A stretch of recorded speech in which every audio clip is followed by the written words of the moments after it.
Ajaib kau Yesus, ajaib kasih-Mu yang kau nyatakan di sepanjang hidupku.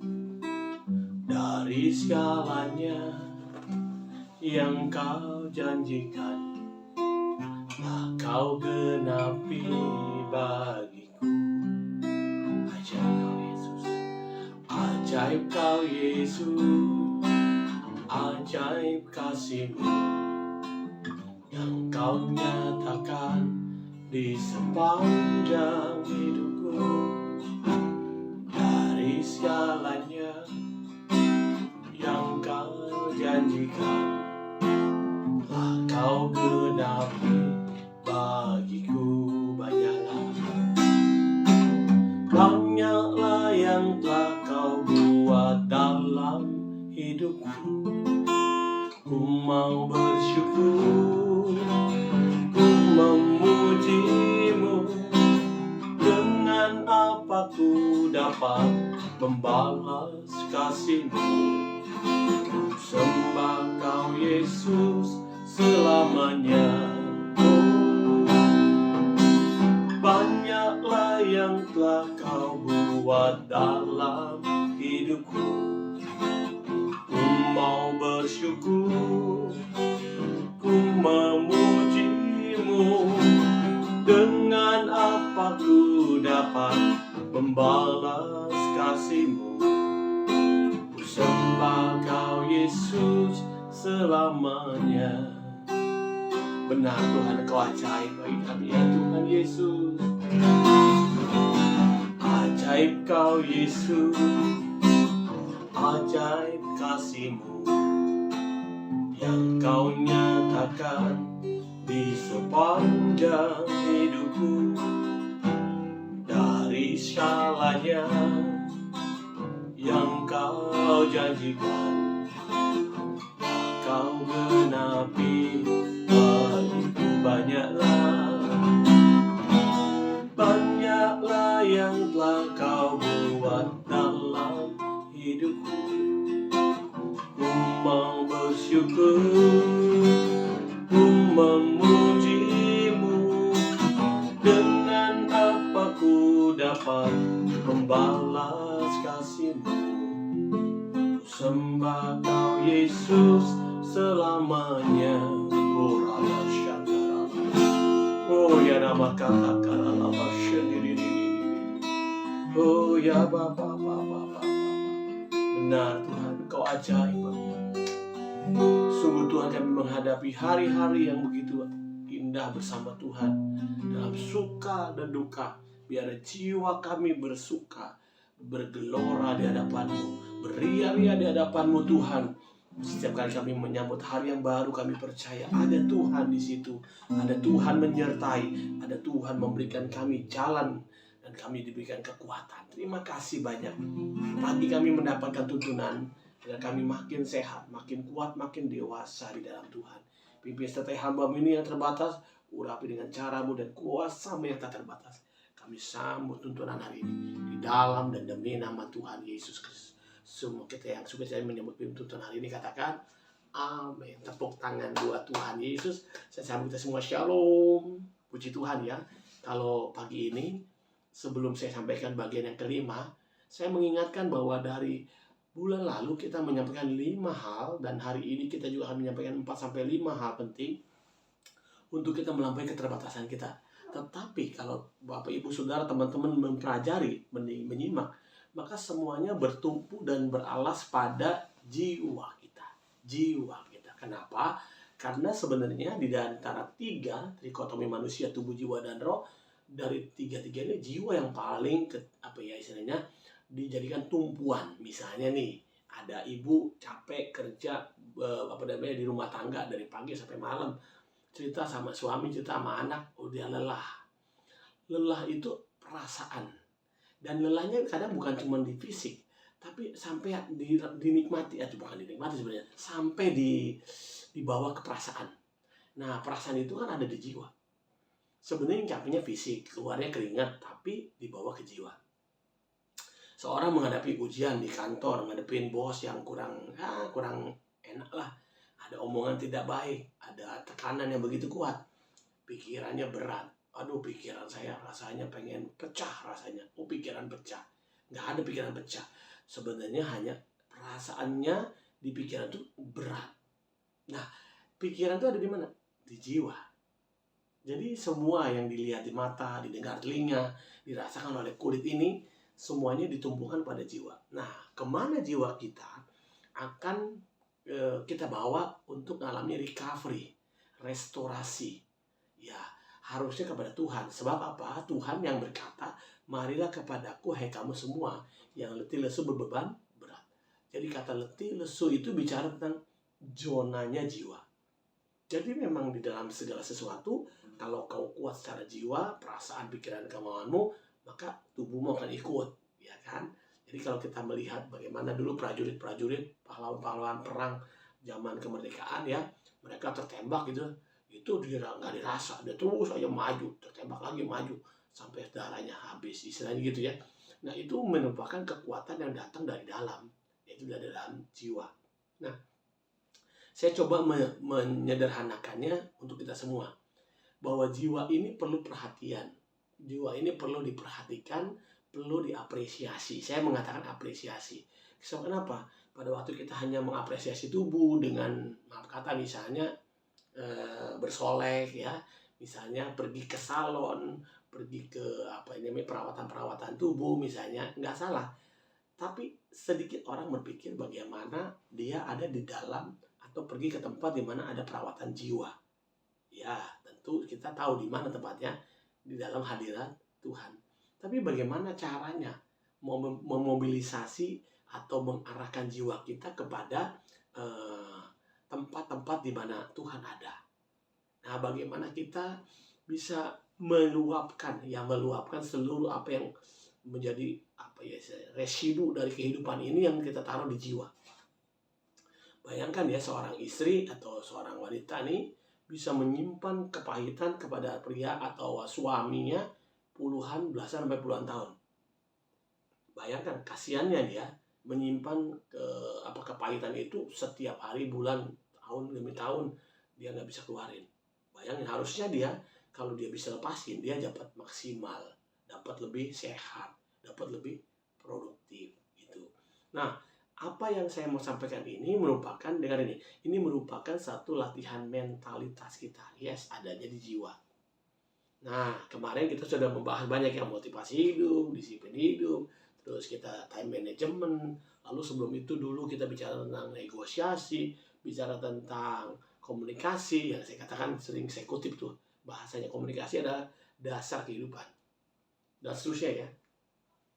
Hari ini kita mau fokus kepada memperhatikan kepada perasaan atau diri kita, respect atau peduli kepada jiwa kita. Ternyata untuk bisa mencapai limit tertinggi dari kemampuan manusia adalah waktu manusia dapat mengelola pikiran atau alam bawah sadarnya. Ya, kita banyak mendengarnya dari pelajaran-pelajaran sekuler ya, di sekolah mental, sekolah karakter gitu ya, atau di mana. Tapi di Alkitab firman Tuhan itu sudah sangat jelas menceritakan bagaimana Pak Mazmur, khususnya Raja Daud ya, waktu dia masih berkutat pada perasaannya tentang ya dikucilkan, disendirikan dari keluarganya, dari saudara-saudaranya, tetapi pada waktu itu dia mengalami namanya semacam ketertinggalan, hatinya merana, dan kita baca dari tulisan-tulisannya di Mazmur ya.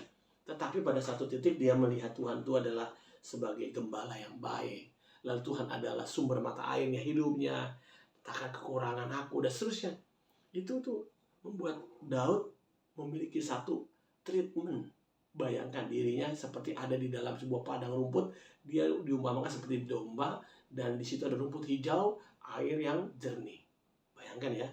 Jadi metodenya atau caranya adalah kita berada di posisi atau memvisualisasikan kita sebagai pribadi yang kalau dibilang kayak domba, kayak apa ya, yang membutuhkan air, ya kayak rusa gitu ya. Itu kan adalah gambaran tentang satu makhluk yang memang nggak membutuhkan itu. Nah, makanya kita ini termasuk orang yang berbahagia. Kenapa? Karena kita diberi akal, kita diberikan passion, kita diberikan juga feel, ya perasaan, kita diberikan juga ada hasrat, kemauan ya. Kita ini komplit banget. Makanya gunakan maksimal, semaksimalnya. Alkitab bilang bahwa apa yang kau pikirkan, kau perkatakan, jadilah seperti yang kau katakan. Jadilah seperti yang kau imani. Berarti dengan lain kata bahwa hasil dari kita memperkatakan, iman yang kita munculkan itu harus datang dari olah jiwa. Olah jiwa itu nggak bisa enggak, hanya ada di dalam hadirat Tuhan yang secara khusus kita siapin, lalu secara sungguh-sungguh kita berdayakan supaya makin tajam ya. Makanya dibilang dia mempertajam pendengaranku seperti seorang murid. Pada pagi hari aku mempersiapkan persembahanku dan aku menanti-nantikan Tuhan, dan Tuhan mempertajam telinganya sebagai seorang murid, hatinya seperti seorang murid. Jadi ini momentum kapan kita bisa mengolah jiwa kita? Kalau Alkitab bilang pada saat pagi hari. Ya bisa benar pagi-pagi benar ya. Atau di mana kita bisa tenang, tak ada gangguan atau kesibukan lain. Fokus saja. Ada beberapa waktu lalu saya bicarakan yang mirip seperti ini, tapi mari hari ini kita lebih dalam lagi soal memberikan pandangan-pandangan positif, lalu memberikan penghargaan kepada diri kita. Kapan kita bisa menghargai diri kita? Kita sering menghargai orang lain, nggak salah, bagus. Kita menghargai orang lain, sudah capai beberapa hal penting. Tapi kapan kita bisa menghargai diri kita? Bukan berarti maksud sombong ya. Tapi kita bilang, oh puji Tuhan, hari ini aku percaya hidupku sedang dalam proses lebih baik, makin baik, dan terus membaik. Bahkan di beberapa waktu lalu kan kita mendeklar ya, hari ini lebih baik dari hari kemarin, dan hari esok harus lebih baik dari hari ini. Itu kan sebenarnya motivasi diri, motivasi hidup kita, tetapi sekaligus memberikan semangat pada jiwa kita agar punya goal, punya tujuan lebih baik. Oke, tetapi pada satu titik jiwa kita seperti ada beban di sini, jangan dibiarin. Ditanya, saya berapa kali ngomong ya, ditanya, diajak ngomong. Hai jiwaku, pegang dadanya, kita taruh tangan di dada, lalu mulai diajak ngomong, Tuhan, berikan aku pemahaman, pewahyuan, agar aku dapat memahami apa yang sedang aku alami dalam jiwaku. Nanti dengan sendirinya jiwanya akan bicara. Berapa waktu lalu saya sharing di pertemuan, di meeting kelas atau di pertemuan ya, komsel. Lalu saya bicara seperti ini. Anak-anak pada liatin saya. Mungkin sebagian ada yang bertanya, masa iya sih jiwa diajak ngomong? Nanti kayak orang gila katanya ngomong sendiri. Enggak. Saya kasih tahu, jiwa ini bisa bicara. Bahkan untuk hal-hal yang kita nggak tahu jawabannya, biar aja dia pikir, jiwa itu tahu jawabannya nanti. Misalnya contoh nih, ini agak nyerang dikit, agak nyimpang dikit. Misalnya saya nggak tahu nih, aduh gimana ya cara menyelesaikan masalah ini ya. Misalnya ada satu masalah, saya nggak tahu cara selesainya. Saya nanya siapa, bingung, belum kepikir nanya siapa ya. Saya nanya sama diri sendiri, aduh gimana ya, saya perlu ini, tapi harus begini. Masih jalan. Tuh biarin ya, kita doa sama Tuhan. Nah Tuhan bisa pakai jiwa kita untuk mengarahkan kepada hal-hal yang tak terjangkau oleh mata atau panca indera jasmani kita. Jiwa ini bisa berkomunikasi dengan jiwa orang lain. Percaya nggak? Nah, terserah, tapi saya percaya. Karena kita punya roh yang sama. Roh Bapa di surga. Amin. Walaupun sana itu misalnya dia lain kepercayaan. Tapi roh Allah di dalam diri manusia itu nggak pernah bisa digantikan. Tetap ada. Makanya nggak heran kan kalau ada orang tua dengan anak, kakak dengan adik, atau guru dengan murid. Satu di antaranya ada masalah, tiba-tiba dia punya perasaan, oh dia beda, ada rasa sesuatu nih.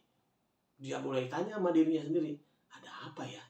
Nah, kalau kita kan memang akan bawa ke dalam doa, supaya yang tak terjangkau oleh pikiran dan tak terucapkan oleh kata-kata, kita bawa dalam doa lewat bahasa roh misalnya. Itu kan sebenarnya langkah-langkah preventif, langkah-langkah yang paling tidak itu yang terbaik untuk kita lakukan supaya jiwa ini ketemu dengan damainya, jalan damainya. Nah, jalan damai ini nih nanti dengan sendirinya tanpa sadar ya, misalnya contoh nih, saudara punya bisnis, besok ada meeting dan saudara udah presentasi dan lusa akan ada pengumuman. Nih hari saudara boleh gumulin, terima kasih Tuhan. Saya percaya Tuhan berikan saya kelegaan. Tuhan berikan saya kemampuan dan saya berikan kemenangan. Perkataan terus, perkataan sampai hati kita mengalami damai. Tandanya apa? Damai. Kalau saudara udah mengalami damai, saya sudah berapa kali ngalamin ya. Ini bukan satu mantra ya atau satu cara ya kayak macam konik, bukan.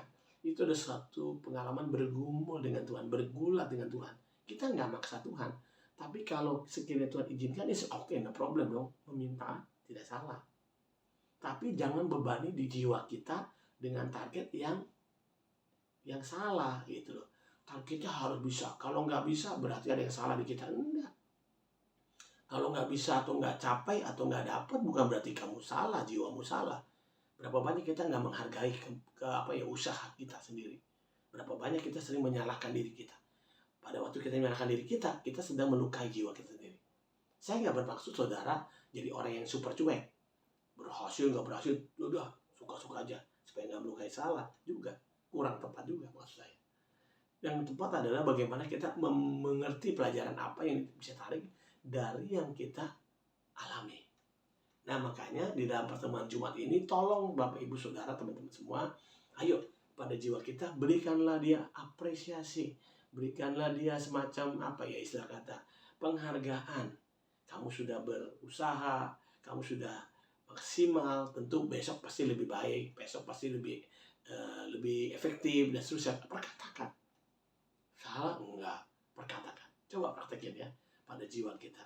Kamu kuat, kamu penyabar, kamu penyayang, kamu adalah pribadi memang yang sudah ditetapkan menjadi milik kepunyaan Tuhan, tempat kediaman Allah. Kamu adalah pribadi yang supranatural, melampaui akal pikiran, kamu bahkan lebih dari yang kupikirkan, bahkan kamu melampaui segala sesuatu di dunia ini bahkan. Karena Tuhan katakan manusia itu untuk berkuasa atas ikan-ikan di laut, burung-burung di udara, atau seluruh ternak dan seterusnya. Artinya bahwa di dalam manusia itu terkandung potensi yang sangat besar untuk mempengaruhi lingkungannya. Termasuk mempengaruhi hidup dan peruntungan kita. Ulangi, mempengaruhi hidup dan peruntungan kita. Peruntungan kita. Jangan berpikir peruntungan itu nanti kalau minta jimat, minta pengasihan. Oh salah. Di dalam dirimu itu terkandung magnet, daya tarik khusus yang membuat Allah sendiri terkesan. Sudah tahu ya, banyak tokoh-tokoh Alkitab yang olehnya Tuhan sangat terkesan. Sangat terkesan. Ya, saya nggak sebut ya, contohnya Daud, ya kan. Nah, contoh siapa lagi ya? Tentang Ayub, Allah terkesan loh, saudara. Sangat terkesan. Siapa lagi? Yusuf, ya sudah terkesan ya. Ya tentu Tuhan Yesus, Paulus, ya Petrus, wow, dahsyat, banyak nih. Tuhan terkesan dengan apa yang kita lakukan. Nah, kenapa kita juga nggak punya rasa terkesan atas pencapaian jiwa kita, tubuh, jiwa dan roh, jiwa kita, pikiran, perasaan, kehendak. Kalau kamu sudah berhasil menang dalam pikiranmu, apa salahnya kamu bilang, wow, kamu hebat, kamu luar biasa. Tuhan sudah berikan kamu kemampuan menang atas tipu daya iblis dalam pikiran. Karena kita digoda ya untuk memikirkan hal yang jorok, hal yang penting, hal yang najis gitu.